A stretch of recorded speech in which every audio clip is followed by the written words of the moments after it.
औज़ुबिल्लाहिमिनश्शैतानिर्रजीम बिस्मिल्लाहिर्रहमानिर्रहीम। हिंदुस्तान में हालिया इलेक्शन के बाद बीजेपी का भारी अक्सरियत से बरसरे इक़्तिदार आ जाना कोई मामूली बात नहीं। ये यकीनन इस सदी का एक अहम वाक़या है। हम अपने सामीन और नाज़रीन से वादा कर चुके थे कि पानीपत की तीसरी अहम लड़ाई के चीदा चीदा वाक़यात को हम किसी वीडियो में बयान करेंगे। तारीख पढ़ने वाले जानते हैं कि हिंदुस्तान में पानीपत का मैदान एक ऐसा मैदान है कि यहाँ बड़ी बड़ी फैसला कुन लड़ाइयाँ हो चुकी हैं। 5000 बरस पहले महाभारत की लड़ाई भी पानीपत के करीब कौरवों और पांडवों के दरमियान हुई थी। इसके बाद शिहाबुद्दीन मोहम्मद गौरी और पृथ्वीराज की मशहूर फैसला कुन लड़ाई भी इसी मैदान के करीब हुई, जिसने हिंदुस्तान में हिंदुओं की हुकूमत का खात्मा कर दिया था। इसके बाद शहनशाह बाबर और इब्राहिम लोदी यानी मुगलों और पठानों की लड़ाई भी पानीपत के मैदान में हुई। नादिर शाह ने जब दिल्ली को लूटा तो वो बाद में मोहम्मद शाह रंगीला को दिल्ली के तख्त पर वापस बादशाह छोड़कर अफगानिस्तान वापस चला गया। मोहम्मद शाह के मरने के बाद अहमद शाह दिल्ली के तख्त पर बैठा। ये देख कर के दिल्ली की मरकजी सल्तनत कमजोर हुई जाती है, पूना के दरबार के पेशवा ने अपने बेटे विश्वास राव को 3 लाख फौज देकर भेजा ताकि दिल्ली की इस्लामी सल्तनत मिटा दी जाए और अफगानिस्तान की सरहद तक हिंदुस्तानी मुसलमानों को हिंदुस्तान से निकाल कर पहुंचा दिया जाए। हैरत अंगेज तौर पर यही ख्वाब आज बीजेपी और मोदी की आदत पाकिस्तानी और हिंदुस्तानी मुसलमानों के मुतालिक देख रही है। जिस वक्त ये मुहिम शुरू हुई तो मरहटों का गलबा तकरीबन तमाम हिंदुस्तान में हो चुका था और मरहटों ने इस तहरीक को हिंदू मुस्लिम तहरीक बना दिया था, जिसकी वजह से हिंदुस्तान की हर मुसलमान हुकूमत और हर हिंदू हुकूमत और मुसलमान हिंदू रियाया में बाहमी नफरत और गुस्से की आग भड़क रही थी। और ये मामला आज सन 2019 में भी नजर आ रहे हैं। मराठों को यकीन हो गया था कि अब वो वक्त आ गया है कि हिंदुस्तान में मुसलमानों का एक बच्चा भी बाकी ना रहे, सबको चुन चुन कर मार डाला जाए या हिंदुस्तान से निकाल दिया जाए। हिंदुस्तान में बराए नमन मुगल हुकूमत थी, लेकिन असल ताकत अवध यानी लखनऊ के ईरानी हुक्मरान, दक्कन के शेख हुक्मरान यानी आसिफ शाही बादशाहत और रोहेलखंड के बहादुर पठान हुक्मरान नवाब नजीबुद्दौला के हाथ में थी और ये लोग मुल्क में इस्लामी हुकूमत के सतून समझे जाते थे। इन सब ने मराठों को मंसूबे को अच्छी तरह समझ लिया था, मगर आपस में इत्तेहाद ना होने के सबब बेबस नजर आते थे। औरंगजेब के जमाने में शिवाजी नाम के एक लुटेरे ने मराठा हुकूमत की बुनियाद रखी थी, मगर बाद में शिवाजी की औलाद का इख्तदार बाकी ना रहा था, बल्कि मराठा हुकूमत ब्राह्मणों के कब्जे में चली गई थी और इस हुकूमत ने मुल्की बोलचाल का लिहाज करके अपना नाम पेशवा रख लिया था। पानीपत की लड़ाई के जमाने में मराठा हुकूमत की बागडोर जिस पेशवा के हाथ में थी उसका नाम बालाजी था। वो एक बहुत मुतासिब और जोशीला ब्राह्मण था। ये इस वक्त तमाम हिंदू हुक्मरानों में सबसे ज्यादा ताकतवर था। हिंदुओं की सब रियासत पायातख्त पूना के पेशवा बालाजी को अपना मरकज मानती थी और अफगान रियासतें अहमद शाह अब्दाली जो अफगानिस्तान का बादशाह था इसको अपना मरकज मानती थी। दक्कन की आसिफ शाही और अवध की रियासतें इस वक्त कंफ्यूजन का शिकार थीं और अपनी अपनी रियासतों को बचाने के चक्कर में थीं। मराठों के साथ साथ हिंदुस्तान में बसने वाली कौम जाट जिसका मजहब हिंदू था वो भी हिंदुस्तान का मालिक बनने का ख्वाब देख रही थी। बालाजी ने सबसे पहले तदबीर की कि पंजाब से अहमद शाह अब्दाली के बेटे तैमूर शाह को निकाल दिया जाए। इसने वहां फौज भेजकर सिखों को लूटा और इसकी औरतों और बच्चों को कत्ल कर दिया। पंजाब का यह हाल देखकर तैमूर शाह ने अपने वालिद अहमद शाह अब्दाली से मदद की अपील की। साथ ही साथ अहमद शाह अब्दाली को हजरत शाह वलीउल्लाह साहिब के खतूत भी मौसूल हो रहे थे, जिनसे उनसे मदद की अपील की जा रही थी। इस वक्त तमाम मराठों ने पूना में जमा होकर कसम खाई कि दिल्ली की जामा मस्जिद को गिराकर वहां सोमनाथ के मंदिर की मूर्ति को नस्ब किया जाएगा और काबुल जाकर वहां से महमूद गजनवी के लाश के दांत तोड़ दिए जाएंगे और इसकी मजार को गिरा दिया जाएगा। इसके बाद वहां से तकरीबन 3 लाख का लश्कर दिल्ली के लिए रवाना हुआ, जिसने रास्ते में लातादाद मुसलमानों को कत्ल कर दिया और बेशुमार मुसलमान औरतों की बेहुरमती करी। इस लश्कर के सिपह सालार का नाम सदाशिवा भाव था।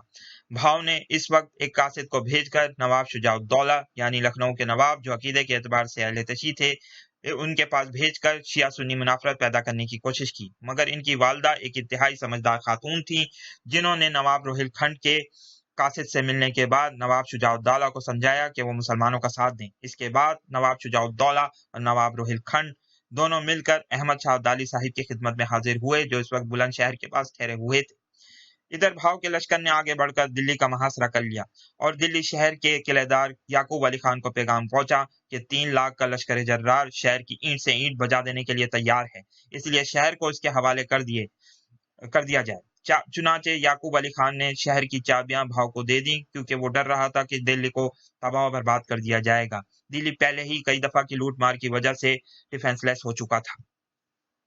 इसके बाद भाव ने दिल्ली से बाहर कंजपुरे की बस्ती में, जिसमें 30,000 अफगान मौजूद थे, पर हमले का मंसूबा बनाया ताकि अब्दाली के जमुना दरिया अबूर करने को मुश्किल बनाया जा सके। कंजपुरे के अफगानों ने इस 3 लाख का लश्कर का भरपूर मुकाबला किया, मगर तादाद में कम होने की वजह से इनको शिकस्त हुई। मराठों ने पूरे कंजपुरे को आग लगा दी और बस्ती के तमाम बाशिंदों, जिसमें औरतें और बच्चे भी शामिल थे, को मौत के घाट उतार दिया। लेकिन बिलाखिर अब्दाली की फौजों को एक मुकाम दरिया अबूर करने के लिए मिल गया और मुसलमानों की फौजें जमुना के पार उतर गईं।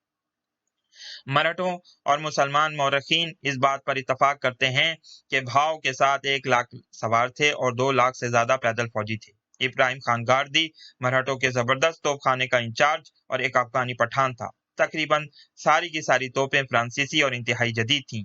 इब्राहिम ने इनका इस्तेमाल अपने फ्रांसीसी उस्तादों से सीखा था। अब्दाली और इसके हिंदुस्तानी इत्तेहादियों के पास इंतहाई कम और पुरानी तोपें थीं। इनके चलाने वाले भी माहिर नहीं थे। जो सरदारान हिंद लश्कर में शामिल हुए, इनके बाकायदा लश्करों की तादाद कुछ यूं थी: नवाब शुजाउद्दौला 2000 सिवार और 2000 पैदल फौज, 20 छोटी बड़ी तोपें; नवाब नजीबुद्दौला 6000 सवार और 8000 रोहिला पैदल फौज; नवाब दोने खान और नवाब हाफिज रहमतुल्लाह खान साहिब 18,000 रोहिले प्यादे, 4000 सवार और चंद तोपें थीं; नवाब अहमद खान बंगिश 2000 सवार और कुछ प्यादे थे। इस तरह अहमद शाह अब्दाली साहिब के बाकायदा लश्कर की तादाद 26,000 सवारों पर मुश्तमिल थी। एक अंदाजे के मुताबिक इस्लामी लश्कर की कुल तादाद 66,000 फौज थी। मराठा फौज की फर्स्ट लाइन 12 किलोमीटर रकबे पर फैली हुई थी, जिसमें तोप खाना यानी आर्टिलरी सबसे आगे थी और बाकी फौज पीछे। 30,000 सवार, 30,000 पैदल इन्फेंट्री मराठा सिपाही घोड़सवार दस्तों के पीछे थे। इनके पास तजर्बा भी कम था और वो घबराए हुए भी बहुत थे। इधर अब्दाली की फौज के लेफ्ट विंग पर नवाब नजीबुद्दौला थे और राइट विंग पर 2 ब्रिगेड फौज थी।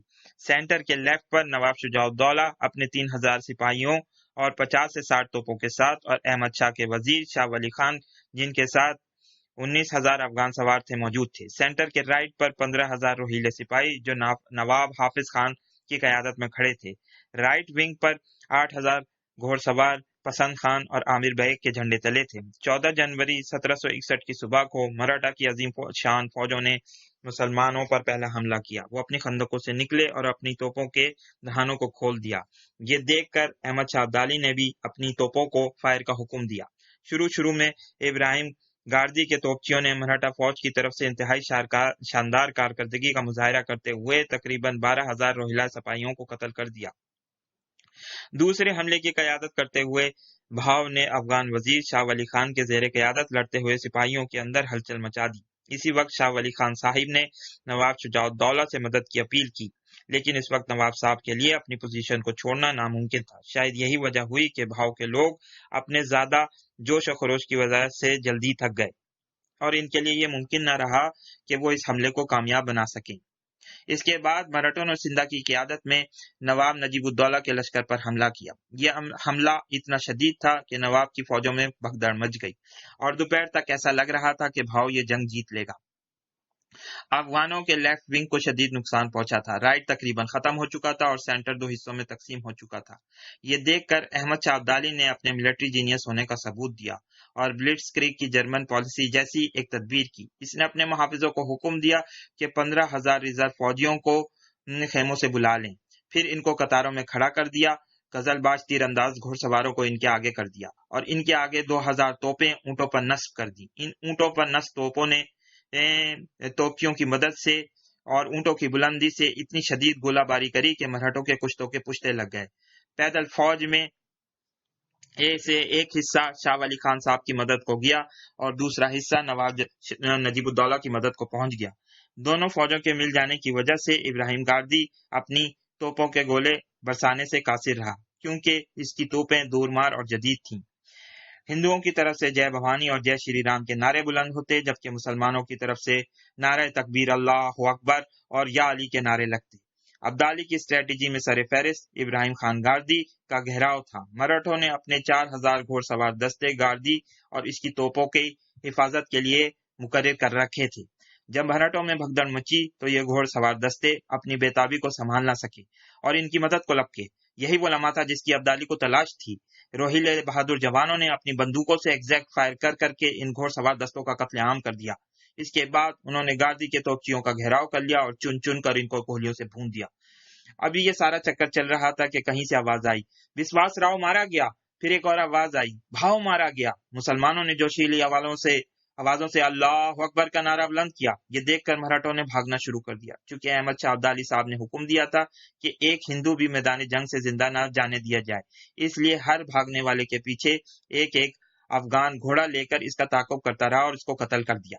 دوسرے دن یہ معلوم ہوا کہ 40 کوس دور تک ہندوؤں کی لاشیں دستیاب ہوئیں، جن کو تعاقب کرنے والے مسلمانوں نے شاہی حکم کے موجب قتل کیا۔ 3 لاکھ مراٹھا فوج میں سے گنتی کے کچھ آدمی اور 2-3 سردار جان بچا کر بھاگ سکے، باقی سب کا وہیں خاتمہ ہو گیا۔ اس واقعے کا بیان کرنے کا مقصد بی جے پی اور مودی قیادت کو وارن کرنا ہے کہ وہ کوئی بھی مہم جوئی کرنے سے پہلے اپنی تاریخ کو یاد رکھیں اور پانی پت کی تیسری لڑائی کو کبھی بھولنے کی غلطی نہ کریں۔ اس ویڈیو کو لائک کریں، شیئر کریں، دوستوں کے ساتھ ڈسکس کریں۔ بہت بہت شکریہ۔ اللہ حافظ۔ السلام علیکم۔